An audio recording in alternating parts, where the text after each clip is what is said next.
दरोगा जी को ये बात बर्दाश्त नहीं हुई कि एक नौजवान ने उनसे किस तरह से सवाल किया, तो उन्होंने उसको पकड़ा, अपने साथियों को लिया और जंगल में ले जाकर उसके सीने में खूब सारी गोलियां दाग दी। कि मैं नहीं कह रहा हूं, ये उस घटना की सीबीआई जांच हुई है। 17 पुलिसकर्मियों पे कार्रवाई हुई, आजीवन सजा हुई है। यहां जितने लोग खड़े अपने फोन का इंटरनेट खोल के गूगल पे चेक कर लो, रणवीर इनकाउंटर, जितने मीडिया के लोग खड़े हैं, जितने पढ़े लिखे जिम्मेदार लोग खड़े हैं, कोई पता कर लो, आपको पता लग जाएगा कि रणवीर के परिवार के साथ क्या हुआ। लेकिन उस समय विपक्ष जिंदा था, उस समय विपक्ष बोलता था, उस समय की सरकारें भी सुनती थी। लेकिन आज गूंगी बहरी सरकारें बैठी हुई है और विपक्ष मुंह पे ताला लगा के बैठा। 21 एमएलए मिलकर एक एफआईआर नहीं करवा पाए। ये दिया है उत्तराखंड को आप लोगों ने। मैं आपको विश्वास दिला कहता हूं, हम लोग यहां के अधिकारियों से अभी बात करेंगे और नेता के तौर पे, मेरी बाजू के तौर पे अमरीश कपिल और महक सिंह जी और भीम आर्मी आजाद समाज पार्टी के नौजवान और मेरे सहयोग के रूप में कानपुर के मेरे भाई, बहुत ही शानदार विधायक यहां आपके बीच में मौजूद है। मैं आपको विश्वास दिलाता हूं, क्या आपको हमारे बल पे शक है? नहीं। बताओ क्या आपको हमारे बल पे शक है? नहीं। मैं आपको विश्वास दिलाता हूं, मेरी ये मांग है कि रणवीर इनकाउंटर की तरह इस घटना की भी सीबीआई जांच होनी चाहिए। होनी चाहिए, होनी चाहिए, बताओ। क्योंकि हो सकता है पुलिस अपनी जगह सही, और हो सकता है परिवार की एक एक बात कही वो बिल्कुल सच है, लेकिन साबित कैसे होगा? जब रणवीर इनकाउंटर में पुलिस ने एड़ी चोटी का जोर लगा के साबित करने का काम किया कि रणवीर अपराधी था, उसके ऊपर झूठे इल्जाम लगाए कि वो यहां अपहरण करने, फिरौती मांगने, लूट करने आया था, तो तब मामला दोनों पक्षों में जब विवाद हो गया तो उनसे ऊपर जाना पड़ा। अगर वास्तविकता में यहां की सरकार न्याय पसंद है, वो वास्तविकता में अगर न्याय दिलाना चाहती है और इस घटना के पीछे कोई आरोप प्रत्यारोप नहीं है, तो सरकार को आगे बढ़कर इसकी जांच करानी चाहिए। अगर मेरे विपक्ष के सम्मानित विधायक जिस दिन मुख्यमंत्री से मिले थे उसी दिन वहीं बैठ जाते और कह देते जब तक एफआईआर नहीं होगी, एफआईआर से फांसी नहीं चल रहा था कोई, एफआईआर होती, उसकी जांच होती और जांच में जो दोषी पाया जाता उस पर कार्रवाई हो। हम ऐसी मांग करते, हम नहीं कहते किसी को सजा दे दो, और हम है भी नहीं सजा देने वाले। हमारा तो ईमान, हमारा तो भरोसा कुदरत पे, ऊपर वाले पे है कि जुल्म करने वाला कभी नहीं बचेगा, जुल्म करने वाले को कोई नहीं बचा सकता। जो सत्ता में बैठे लोग हैं, जिनको लगता है कि वो मालिक है, जिस पुलिस को, जिनकी पीठ थपथपाई जा रही है, ये कहा जा रहा है कि वो पुलिस बहुत अच्छी पुलिस है, सब जानते हैं पुलिस किसकी होती है, पुलिस सरकार की होती है। आज जो सरकार है पुलिस उसकी है, कल अगर हम लोग सरकार में होंगे तो पुलिस हमारी होगी। मगर हम न्याय पसंद लोग हैं, हम किसी के बच्चे को मारने की जाए जो है पुलिस को न आज देते न तब देंगे, क्योंकि हम ये चाहते हैं हर आदमी की जिंदगी महत्वपूर्ण, हर आदमी की जिंदगी जो है उसकी रखवाली होनी चाहिए। लेकिन यहाँ की सरकार एमओ में काम करती है। वसीम एक इतना सुंदर नौजवान, मुझे ये भी बताया गया कि कुछ पुलिस वालों से उसका विवाद हुआ, जो जिम की दुकान, जिम चलाता था अपनी, जो एसी ठीक करने का काम करता था, अपने पिता की आंखों का तारा था, उसकी मां बार बार बेहोश हो जाती, मैं बात कर रहा था। अगर मेरे हाथ में बहुत ताकत होती उमेश भाई, तो विश्वास करो आज मैं पूरे जिले को सस्पेंड करके और इन सबको बता देता कि किस तरह से जो है काम। ये ताकत मिलेगी भाई आपको, ये ताकत मैं सच बता रहा हूँ, पूरे जिले को सस्पेंड कर देता। ये ताकत मिलेगी भाई को या नहीं मिलेगी? मिलेगी। बात है, उठा के बताओ कितने लोग साथ में हैं संघर्ष में। मुझे आपका सहयोग, आशीर्वाद चाहिए। ताकत तो उसने जिसने पैदा किया, ऊपर वाले ने बहुत देर की। जब तक जिएंगे इज्जत के साथ जिएंगे, संघर्ष करेंगे। लेकिन मैं आपसे कह रहा हूं, सच में अगर आज ताकत में होती क्या तो मैं उस कुर्सी को लात मार देता, या फिर आज इस पूरे जिले को बता देता कि किसी गरीब के बच्चे को किस तरह जो मारा जाता। जिंदगी में पूरे भारत के इतिहास में याद रखा जाता कि दोबारा किसी के गरीब के साथ ऐसा मत करना। लेकिन मैं आज भी आपसे कहना चाहता हूं, मैंने विधायक जी से भी कहा, वो तो खुद से संघर्ष के लिए तैयार है कि जिस समय विधानसभा का सत्र चलेगा वो जोर शोर से इस मामले को उठाएं। और मैं वचन देके कहता हूं आपको कि पार्लियामेंट में सरकार ये ना समझे कि वही मालिक है, पुलिस ये ना समझे कि वही सब कुछ है, एडमिनिस्ट्रेशन ये ना समझे कि अगर वो ताकत में है, कुर्सी बैठे हैं तो उनका कोई कुछ बिगाड़ नहीं सकता। इस देश में न्यायपालिका है, इस देश में हम जैसे लोग हैं, हम जैसे लड़ाका लड़ने वाले संघर्षशील लोग हैं। मैं वचन दे कहता हूं कि पार्लियामेंट में इस मामले को जोर शोर से उठाऊंगा और जहां तक जाना पड़ेगा वसीम भाई को न्याय दिलाने के लिए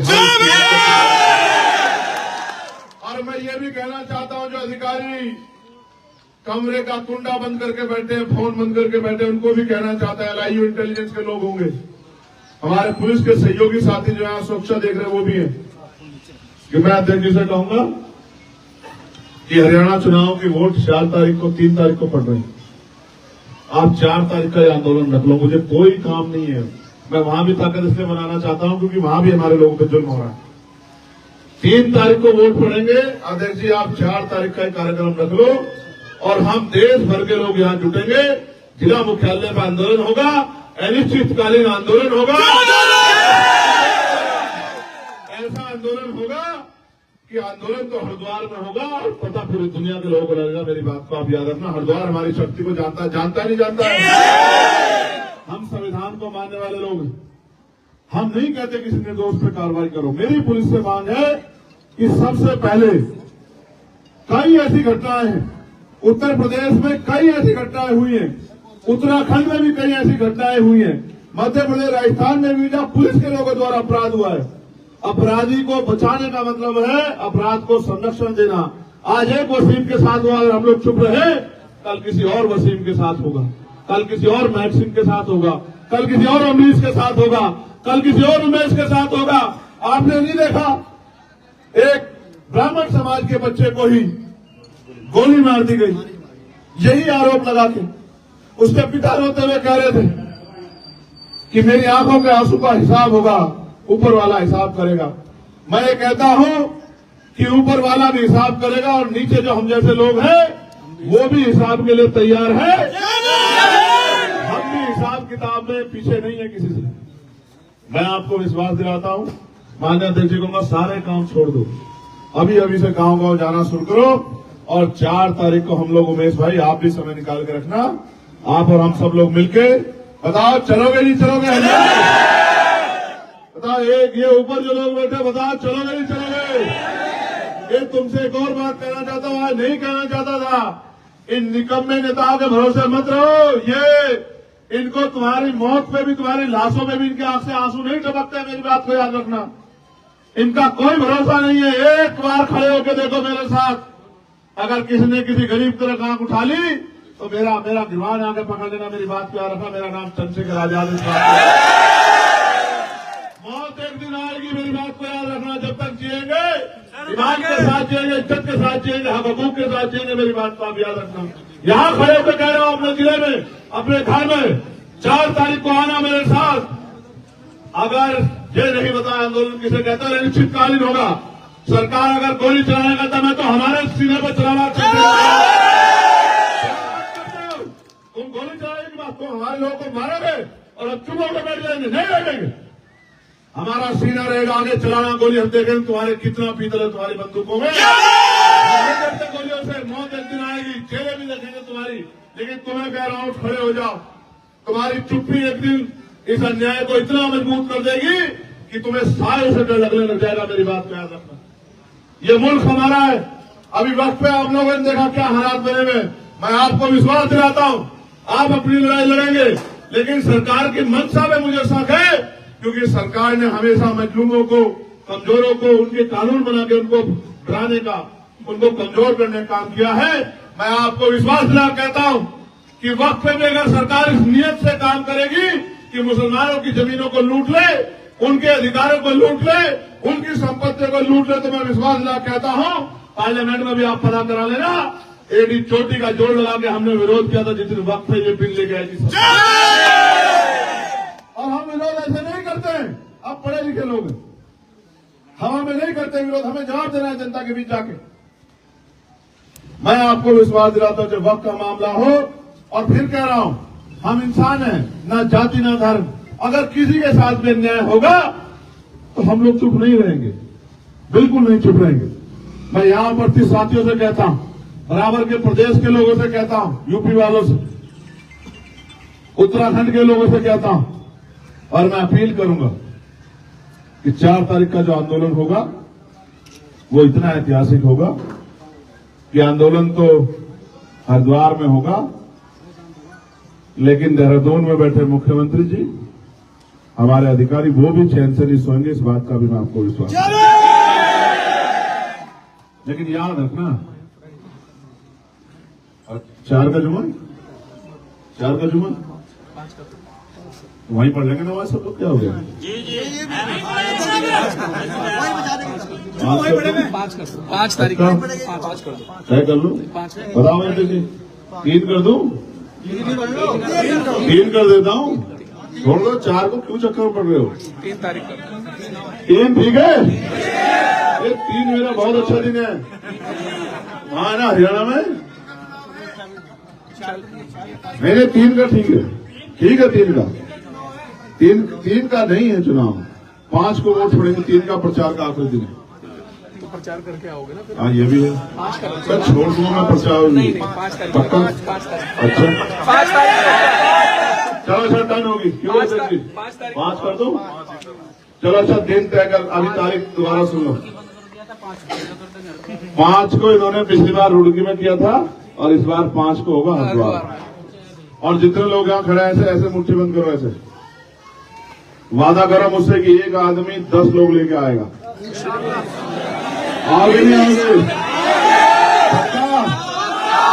सोच लो, जेल जाना पड़ सकता है, लाठियां खानी पड़ सकती है, सोच लो।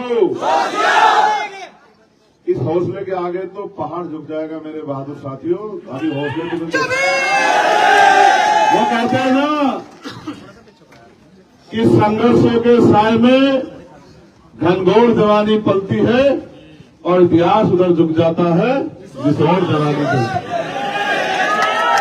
ये जवानी और बड़ों का अनुभव 5 तारीख को इनकलाब लिखा, नोट कर लो डायरियों में। क्या तारीख? दिन है शनिवार, और संडे की छुट्टी बनेगी भाई, रोटी का भी व्यवस्था करके चलना। आंदोलन एक दिन का नहीं होगा, आंदोलन तब तो होगा जब तक हमारी मांगे पूरी नहीं होगी। फिर कह रहा हूं, दोबारा सुनो, अनिश्चितकालीन मैं नहीं जाऊंगा छोड़ के, नहीं जाऊंगा, मेरी लाश तो वहां से जाएगी, मैं वहां से जेल तो जाऊंगा, लेकिन आंदोलन छोड़ के नहीं जाऊंगा। आप लोगों को वचन देख के आ रहा हूं, लेकिन आप भी तय करके आना, आप भी तय करके आना कि आप चैन से नहीं बैठोगे, आप भी रोटी की व्यवस्था करके आना। ऐसा ना हो कि भूखे रखते हो सब लोगों को, ऐसा तो नहीं करोगे। तो बाकी झूठी FIR भी हुई है, मांग सिर्फ यही नहीं है, मांग ये भी है कि वो झूठी FIR भी खत्म की जाए। होनी चाहिए, होनी चाहिए। वो जो मैं जानता हूं डराने के लिए की जाती है, पुलिस सोचती है डर जाएंगे, डर जाएंगे, कब तक डरते रहेंगे बताओ, कब तक डरते रहेंगे? डर रहे हैं तो भी मर रहे हैं। उत्तराखंड में तो अजीब सा माहौल बना दिया है, कोई कहता है खाली करो, भगाओ, नीचे भगाओ, ऊपर भगाओ। हाँ। देखो पहले ये महाराष्ट्र में होता था, भगाओ भगाओ भगाओ, मारो पीटो। अब ये उत्तराखंड में ये प्रैक्टिकल हो रहा है, भगाओ, यहां से भगाओ, उत्तरकाशी से भगाओ, यहां से भगाओ, चमोली से भगाओ, है भगाओ भगाओ भगाओ भगाओ। कहां भागेंगे भाई? अपना मुल्क छोड़ के कहां जाएंगे? कहीं नहीं भागेंगे। मरना है तो अपने मुल्क में मरेंगे, डर कर नहीं लड़कर मरेंगे। अगर मरना ही है तो शहादत देनी तो देंगे। हमारे बड़ों ने दिए ना आजादी के लिए, दिए नहीं दिए?